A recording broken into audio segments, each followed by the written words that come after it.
એક વખતની વાત છે જ્યારે ગોપીઓ પ્રેમથી શ્રી કૃષ્ણ માટે ભોજન બનાવીને લાવી. જ્યારે ભોજનનો બગાડ થયો છતાં શ્રી કૃષ્ણનું મુખ જોઈને ગોપીઓ સંતુષ્ટ થઈ ગઈ. શ્રી કૃષ્ણ ભગવાનને ભક્તોના ભક્ત તરીકે પણ ઓળખવામાં આવે છે. મિત્રો, આપણે આ વિડીયોમાં આજે એવી ભગવાન શ્રી કૃષ્ણના જીવન સાથે જોડાયેલી અનોખી વાતો જાણીશું જે ખૂબ ઓછા લોકો જાણે છે. એવું કહેવાય છે કે શ્રી કૃષ્ણનું નામ લેવાથી જીવનના બધા જ દુઃખ અને કષ્ટ દૂર થાય છે અને વ્યક્તિને શાંતિ અને પરમ આનંદ પ્રાપ્ત થાય છે.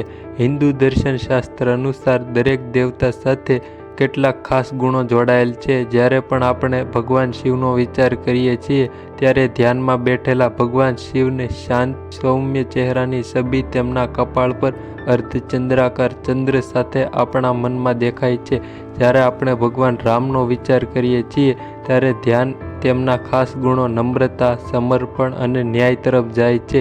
તેવી જ રીતે દેવી દુર્ગાની છબી દેવી માતા જેવી દેખાય છે, પરંતુ ભગવાન કૃષ્ણનું વ્યક્તિત્વ એવું છે કે તેમની સાથે ઘણા ગુણો જોડાયેલ છે. તે ભગવાન છે જેમણે બાળપણમાં જ પૂતના નામની રાક્ષસીનો વધ કર્યો હતો અને તેમની માતા યશોદાને તેમના મુખમાં સમગ્ર બ્રહ્માંડ બતાવ્યું હતું. તેણે એક તોફાની રમતિયાળ બાળક તરીકે પણ ઓળખવામાં આવે છે, જે બાળપણમાં માખણ ચોરીને ખાતો હતો, જેણે વિશાળ સર્પ કાલિયાને હરાવ્યો હતો અને દૂધિયાઓ સાથે મજા કરી હતી અને બાદમાં કુરુક્ષેત્રના યુદ્ધભૂમિ પર ગીતાના રૂપમાં અર્જુનને પરમ જ્ઞાન પણ આપ્યું હતું. કથા એક ભક્તોનો ભક્ત. શ્રીમદ ભગવદ્ ગીતામાં કૃષ્ણના જન્મ સાથે સંબંધિત ઘણી વાર્તાઓ છે. એવું પણ માનવામાં આવે છે કે કોઈ દેવતાઓ તેના બાળપણના સ્વરૂપમાં જોવી એ ખૂબ જ દુર્લભ ઘટના છે, જેની દેવતાઓ પણ યુગોથી રાહ જુએ છે. એક લોકપ્રિય વાર્તા અનુસાર એક વખત ભગવાન શિવ પણ યોગીના વેશમાં ગોકુળ આવ્યા હતા, જેથી તેઓ ભગવાન કૃષ્ણને તેમના બાળપણના સ્વરૂપમાં જોઈ શકે. આ સમગ્ર ઘટના પર ઘણા ભજનો ગવાયેલા છે. જોકે આ ઘટના સાથે જોડાયેલ બીજી પણ એક વાર્તા છે જેના વિશે બહુ ઓછા લોકો જાણે છે. શ્રીમદ ભગવદ અનુસાર ભગવાન શિવને બાળપણમાં ભગવાન કૃષ્ણના દર્શન કરવા માટે મુશ્કેલીઓનો સામનો કરવો પડ્યો હતો. તે જોઈને ઋષિ નારદે ભગવાન શિવ અને ભગવાન કૃષ્ણ બંનેને સામસામે પૂછ્યું. ઋષિ નારદ એ જાણીને ખૂબ ખુશ થયા કે ભગવાન શિવ અને ભગવાન કૃષ્ણ બંને એકબીજાને ભગવાન કહીને સંબોધતા હતા અને કહેતા હતા કે તેઓ એકબીજાના ભક્ત છે. તે સમયે ઋષિ નારદે બંનેને વિનંતી કરી કે કોણ કોનું ભક્ત છે તે પ્રભુ અમને જણાવો. ભગવાન શિવે પણ ખુલાસો કર્યો કે તેઓ હંમેશા ભગવાન કૃષ્ણના ભક્ત રહ્યા છે અને તેમણે જે પણ સ્વરૂપમાં અવતાર લીધો છે, શિવે કૃષ્ણને ભક્ત સેવક તરીકે સેવા કરી છે. ભગવાન શિવે પણ જણાવ્યું કે તેઓ ભગવાન કૃષ્ણના સૌથી મોટા ભક્ત છે. આ સાંભળીને ભગવાન કૃષ્ણ હસ્યા અને તરત જ જવાબ આપ્યો કે ભગવાન શિવ તેમના ભક્ત હોવાથી તે આપમેળે જ તેમના શિવના ભક્ત બની જાય છે. આ વાત સાંભળીને ઋષિ નારદની આંખો આંસુએથી ભરાઈ ગઈ અને બંને દેવતાઓને પ્રણામ કર્યા.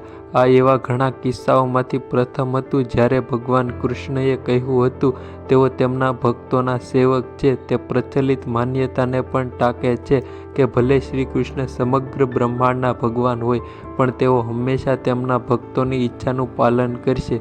જેમ ભગવાન શિવ દેવતાઓ ભગવાન માનવામાં આવે છે, તેમ ભગવાન કૃષ્ણને ભક્તોના ભક્ત તરીકે પણ ઓળખવામાં આવે છે. ત્યાર પછી મિત્રો વાત કરીએ વાર્તા 2, ગોપીઓ અને ખોરાકનો બગાડ. ભગવાન કૃષ્ણ પ્રત્યેની તેમની ભક્તિનો ઉલ્લેખ કર્યો વિના ગોપીઓ વિશે વાર્તાઓ કહેવી મુશ્કેલ હશે.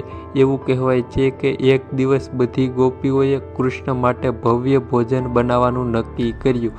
તેમના રોજિંદા જીવનના ઘરકામ પૂર્ણ કર્યા પછી તેઓએ તેમના પ્રિય કૃષ્ણ માટે સ્વાદિષ્ટ ભોજન તૈયાર કરવા માટે ઘણા કલાકો સુધી સખત મહેનત કરી. કલાકોની સખત મહેનત પછી તેઓએ સુશોભિત વાસણોમાં ભોજન પીરસ્યું અને કૃષ્ણના પિતા નંદરાયના ઘરે ગયા. જ્યારે તેઓ ઘરમાં પ્રવેશ્યા ત્યારે તેઓ બધા મહેમાનોને જમવાની આસપાસ સ્થાનમાં બેઠા જોયા, જેમાં કૃષ્ણ મધ્યમાં બેઠા હતા અને માતા યશોદા તેમના હાથ ધોતા હતા.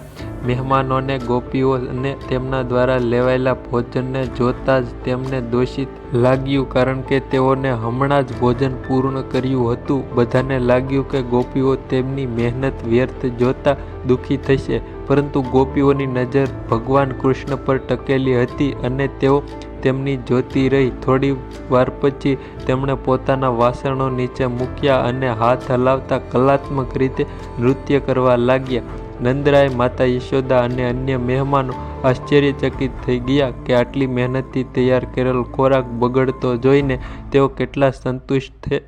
એક મહેમાને ગોપીઓની તેમની ખુશીનું કારણ પૂછવાની હિંમત એકઠી કરી. ગોપીઓએ તેમનું ઉલ્લાસભર્યું નૃત્ય બંધ કર્યું અને હસતા હસતા કહ્યું કે તેઓ વિચારી રહ્યા હતા આટલી મહેનતથી તૈયાર કરેલું ભોજન ખાધા પછી કૃષ્ણના ચહેરા પર સંતોષની અભિવ્યક્તિ કેટલી દિવ્ય હશે. જ્યારે અમે પહોંચ્યા ત્યારે અમારી આંખો કૃષ્ણને ચહેરાને જોયો અને અમે તેમના ચહેરા પર સંતોષની સમાન અભિવ્યક્તિ જોઈ. તેમણે કોનું ભોજન ખાધું તેમની કોઈ ફરક નથી પડતો, કારણ કે તેમનું આખું જીવન કૃષ્ણને સંતોષ આપવામાં સમર્પિત હતું અને ફક્ત તેમના સંતુષ્ટ ચહેરાને જોવો એ તેમના જીવનનો સૌથી મોટો આનંદ હતો. આવી અદ્ભુત વાર્તાઓ દ્વારા જ આપણે સમજી શકીએ છીએ કે મિત્રો, દેવતાઓ કેટલા તેજસ્વી હતા, જે તેમના ભક્તોમાં ભક્તિની આટલી ઊંડી ભાવના જગાડી શકતા હતા, અને ગોપીઓ કેટલી મહાન હતી, જે તેમના દેવતાઓ પ્રત્યે આવી ભક્તિ રાખી શકતી હતી. તો બસ મિત્રો, આજના વિડીયોમાં આટલું. આ વિડીયો તમને કેવો લાગ્યો તે અમને કોમેન્ટ કરીને જરૂર જણાવી દેજો. અને અમારી ચેનલ પર નવા અને પહેલી વાર હોવ તો અમારી ચેનલને સબસ્ક્રાઈબ કરી દેજો અને નોટિફિકેશનને પણ ઓન કરી દેજો, જેથી આવો અમારો કોઈ પણ માહિતીપ્રદ કે નવો વિડીયો આવે તો તે તમને સૌથી પહેલાં મળતો રહે. અને મળીશું મિત્રો કોઈ નવા ઇન્ટરેસ્ટિંગ ટોપિક કે વિડીયો સાથે. ત્યાં સુધી બધાને બાય બાય. અને આ માહિતી તમને હતી કે નહીં તે અમને કોમેન્ટ કરીને જરૂર જણાવી દેજો.